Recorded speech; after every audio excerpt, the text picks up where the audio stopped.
Sometimes bar charts illuminate, sometimes they're downright misleading.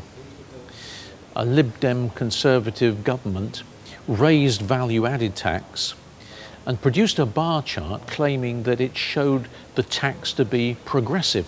That is to say, the higher income groups pay more than the lower income groups as a proportion of their income. The opposite is in fact true. It's a regressive tax. It affects the lower incomes proportionately more than the higher income groups. Let's first of all make sure that we're clear what we mean by regressiveness, and then we'll turn to the bar chart and show you how it's designed to mislead. The table is illustrative data, but data like this is valuable to illustrate a principle. Imagine a society where as annual income rises, more tax is paid.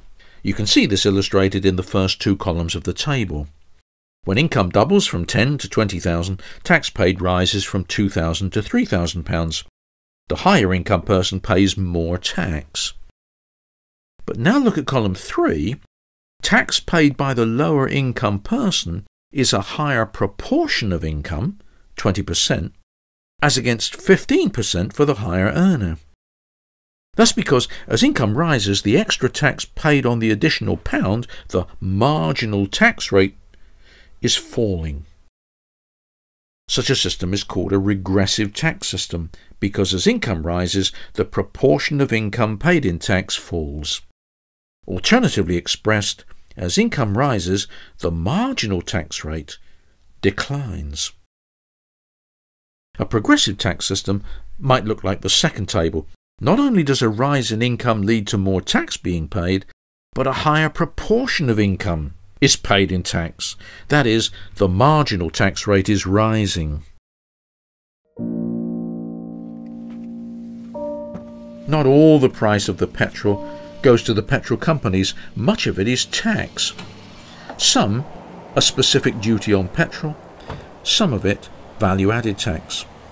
Now, whether I'm rich or poor, if I put £70 worth of petrol into the tank, it's going to cost me £70.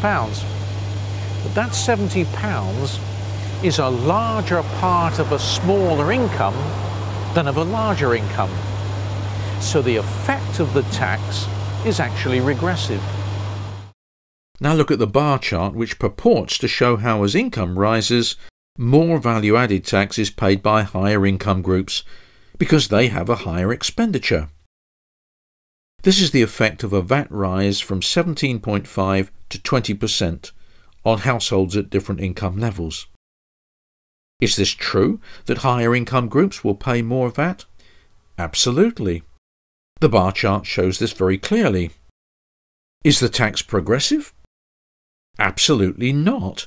The higher income groups pay more VAT, but as a proportion of their income, they pay less. VAT is by nature regressive.